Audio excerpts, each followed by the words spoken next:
episode of Jim and Matt at the Movies, the show where the two of us sit and give our opinions on movies we've seen. I'm Jimmy Price. And I'm Matthew Oswald. And just like in the last couple of episodes, we'll be doing the trailer of the week, or basically announcing the nominees for the trailer of the week. If you've been following us for the past 4 episodes now, you probably get the gist of what's going to happen.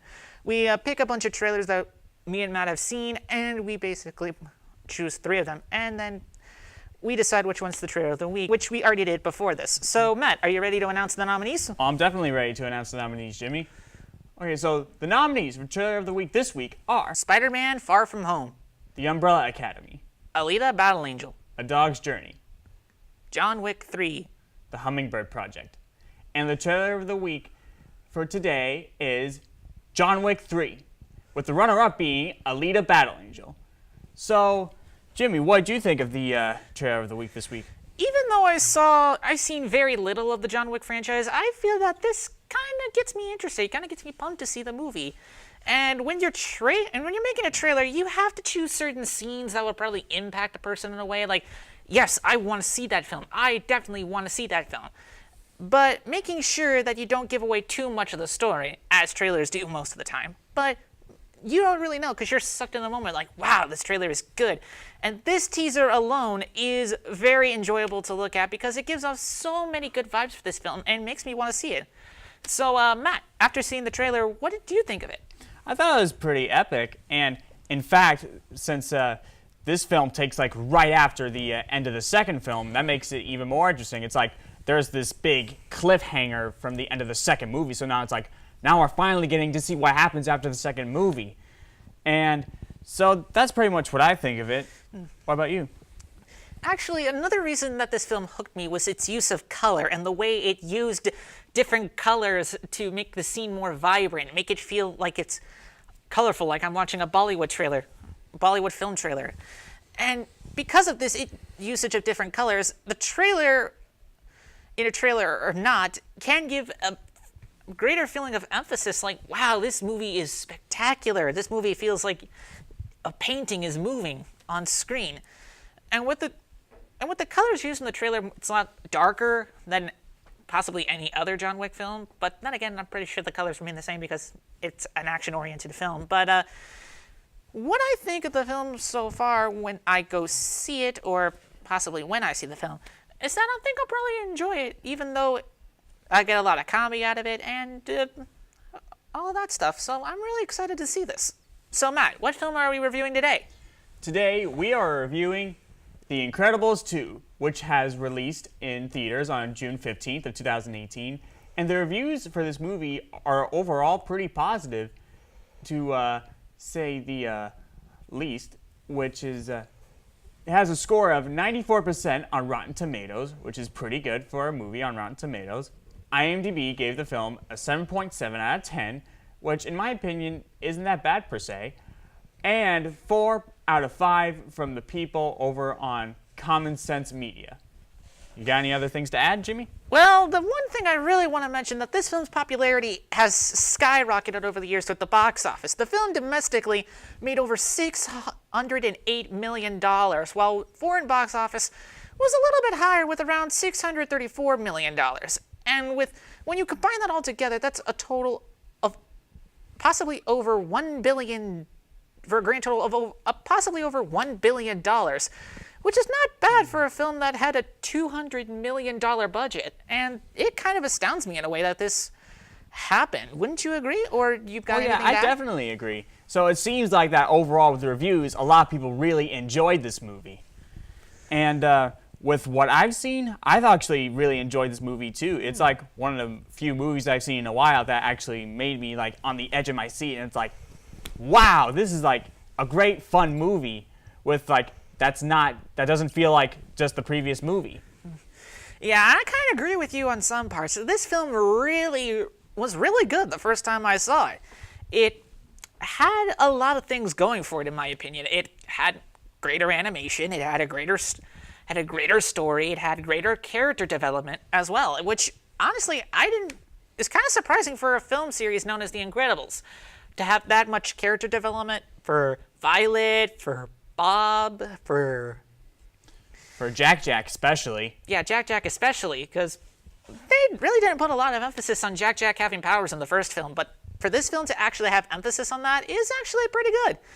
But what I think about this film, I think it is pretty good. I think it is actually really, really good. But I'm not saying that it's perfect. I'm not saying that most films are perfect, because no, nothing is perfect. Nobody, especially animated or not, is perfect. This film is a perfect example of that. And I won't go into too much detail why it's bad per se, but what you said, I had some agreements and disagreements with you, especially since you praise a lot about this film, but I especially think that not every film is perfect. Wouldn't you agree? Yeah, I know. Now, just because I'm saying that this film is great, there's like a few things that I think should be fixed, but about characters, we could go about that later. But overall, I thought the story was well developed, and also just the action scenes were awesome, and also the plot, which we'll get into later. It's also a very good plot, which is like I thought it would have already happened by the end of the first film. All right. So now that we got our pre-thoughts out of the way, let's really test that this movie is it good or bad. So let's move on to the story of the film and see what kind of plot awaits us. So for those who haven't seen the film yet, spoiler alert a lot, because this is probably going to spoil everything about the film. So if you haven't seen it yet, go see it. So Matt, I'll let you take it away. What is the story? The story takes place right after the end of the first film, the 2004 Incredibles movie, and what this film is really about is the Incredibles family. They actually fight the Underminer, but then they get in trouble by the legal law again, and then they have to go stay in this really nasty motel. But the person that they meet, I don't remember his name, but they're actually trying to do a movement to where they can legalize superheroes again. And that's something I thought they would have done at the end of the movie, but I guess there was like, save it for this movie. But overall, oh yeah, by the villain is the Screenslaver, whose goal is to keep superheroes illegal in the film. Wait, I thought her goal was to keep superheroes legal forever. Illegal. Oh, okay. Sorry about that. Well, anyway, my thoughts about this film, I felt it's a pretty good plot for a sequel-wise, but I feel that the way this film tackles diversity, which is basically a variety of superpowers, it kind of feels more like a race. Wouldn't you agree? It feels more like... Like supers versus normal people? Well, not exactly, but it kind of made me feel that way, especially since, like I said before, spoiler alert, when superheroes were made illegal, they weren't able to rescue the billionaire's dad on time.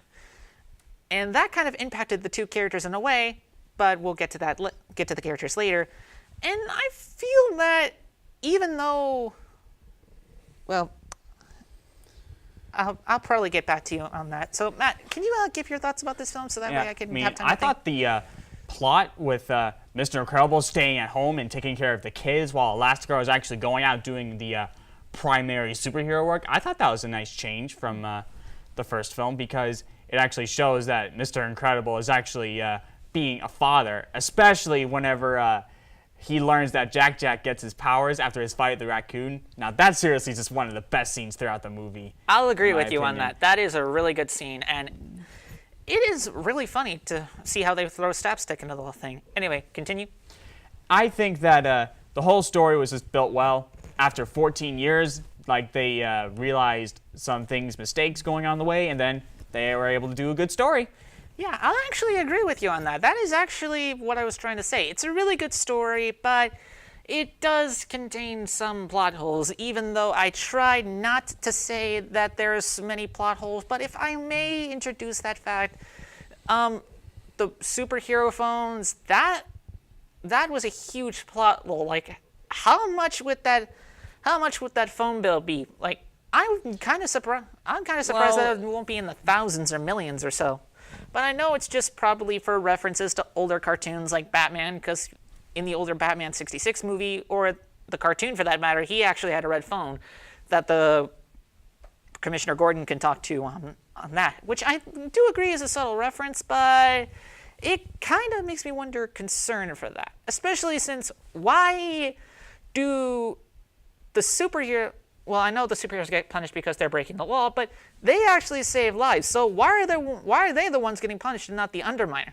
Well, if you remember, it's like throughout the story, what the like the news people and the government see them as, they just see the superheroes. Like they don't actually see it from their perspective, which is why the billionaire adds a camera on Elastigirl's suit so that they can actually see from her perspective. Exactly. Same thing with the first film. It's like it looks like that Mr. Incredible caused damage to the train when Bon Voyage in the first film blew up the bridge.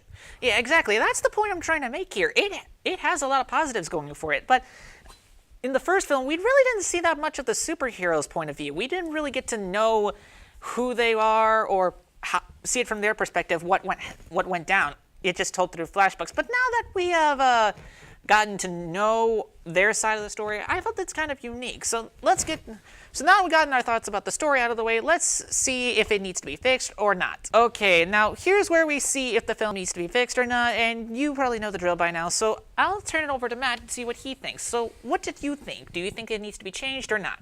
I think the story is fine just the way it is. Now, I really wish that, it's just me personally, I wish that Elastigirl would have known that Jack already had powers, because it's like, after the first film, they would have known it by then. It's like, since they first see Jack after they get back from the beach in the first film, I was like, wouldn't you think that they would know that he would have powers already by then? By the end of the first film? I mean, that's the only thing that it's just minor, so if it's not there, then it's no big deal for me, but it's just a minor thing. Yeah, I kind of agree with you on some parts, but not really other parts. But to me, the story is really well done, especially for a film that's made 14 years later after the original. And if I may add to that, to what you said, I feel that the story is actually pretty good, asking really important questions. Should superheroes be legal or not? Is the people's opinion different from the super's opinions or points of view? Especially because you gave some pretty good ideas during the story's pre-thoughts, or when we gave our thoughts on the story. But I kind of disagree with you on minor details, because even though they're minor details, they don't impact the film that much. Now, major details are different, because major details impact the film and really hurt it. Like the phones, for example, like a phone for every superhero. I mean, that's not really a major thing. What do you mean it's not a major thing? This is one of those like small things, though. It's like, I mean, a billionaire can afford anything, really. Yeah, that's true. But other than that, other than those small things, I felt it's a really good story. And I kind of agree with you. It's a really good story. You got anything to add to that? I think that's it, Jimmy. Are you sure about that? You feel you don't have anything else to say about it? Yeah, I don't think I have anything else to say, other than that it's good. All right, so now that we have made changes or praised the film's story, now it's time to talk about the characters. Exactly. So let's move on to the characters and see what they have to offer. Now, Matt, what did you think about these characters? I thought the characters were very well developed. Well, talking about the characters, we start out with really Elastigirl in this film, who is the main villain of this. No, not villain. Sorry, it's the main superhero, but main superhero. Anyway, she's the main hero in this film, which is a nice touch from the first film. That was a change, and her mission is to go out and then show people what she's seeing whenever she's fighting the villains. Well, it wasn't technically her idea. It was the billionaire's idea. Yeah, but that becomes her goal whenever she is offered to do it. And then she decides to do it. So, you got anything else to add, Jimmy?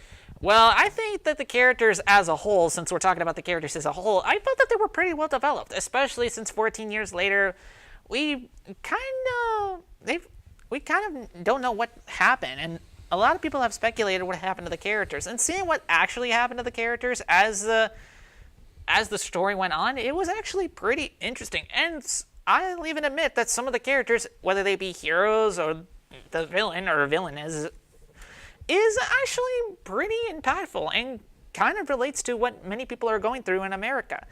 And I know that may not be true, and I may know that Matt might have something to say that might counteract that, or maybe y'all in the comments might But have aside something. from the point. Yeah, aside from the point, I still feel that the characters were really well developed and really well done, especially since this was made 14 years later. Matt, you got anything to add to that? And also, the whole cast of all these characters, like, they're just phenomenal. Like Samuel Jackson coming back as Frozone. I mean, that's just a phenomenal. Well, most of the cast of the original came back for this, so it's Oh, yeah. kind of... Yeah, but taking a look at your thoughts on these characters, I actually can agree with you on that. Now, the whole thing that I didn't think was like very well done, like 100%, was the villain. She was not really as like she wasn't really strong though, in my opinion, like compared to Syndrome. I mean, Syndrome had a lot more strength, a lot more power than the Screenslaver did, in my opinion. Well, I would have to disagree with you on that. The villain, I thought, was spectacular. Not just because she's the opposite to Elastigirl, but I want to basically emphasize what you said. Syndrome is great in the original Incredibles because he's the opposite to Mr. Incredible. When he's strong, he's weak.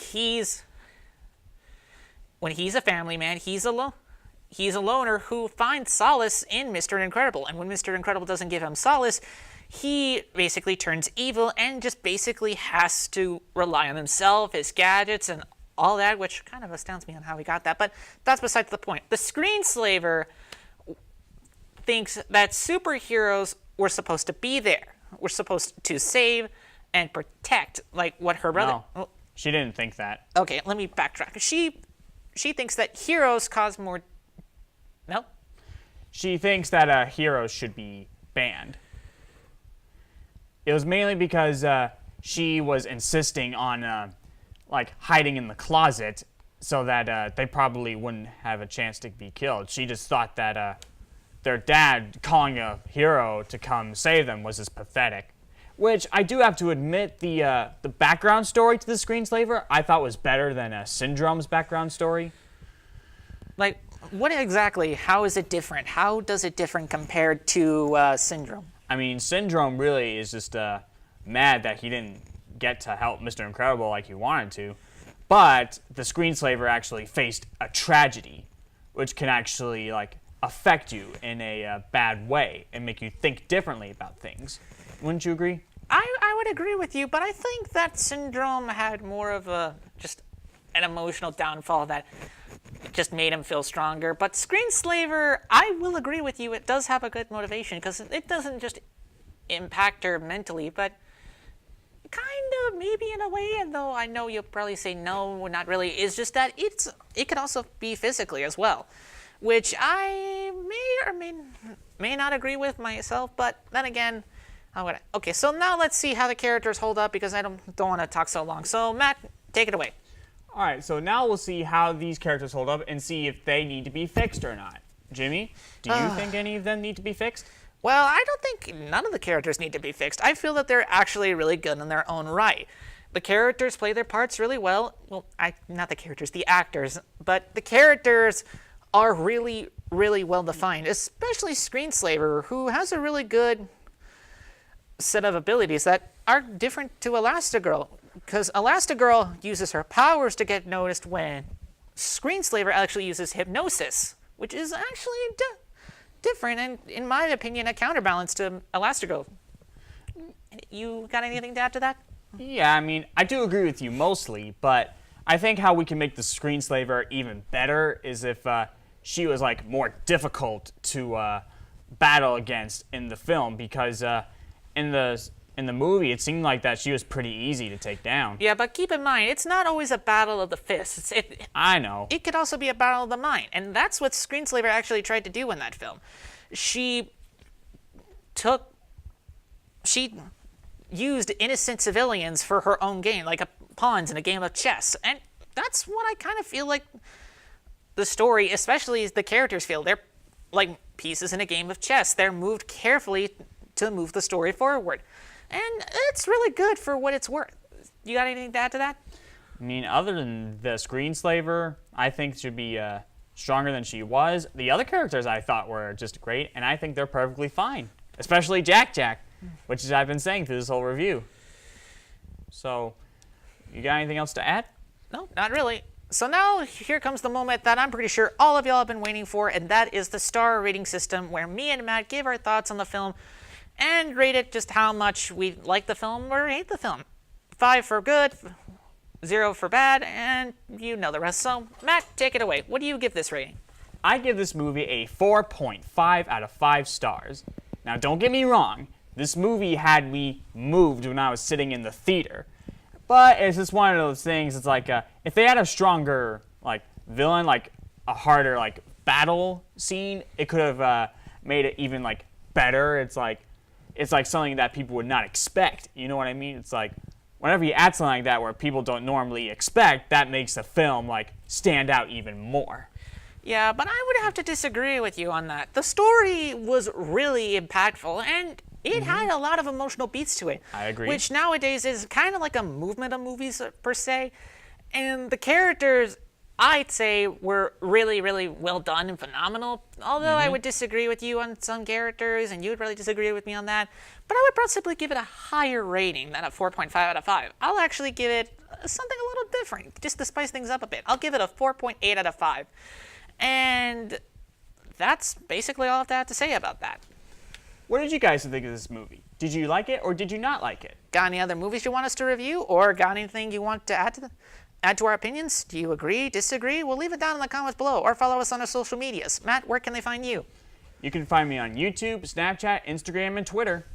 And you could find me on Facebook, Twitter, Instagram, Snapchat, YouTube, Discord, and Twitch, where I'll try to find a regular streaming schedule. Whoa, what was that, Jimmy? Sounds like something came through the studio. What do you think it could be? Do you want to find out? Yeah, I think so.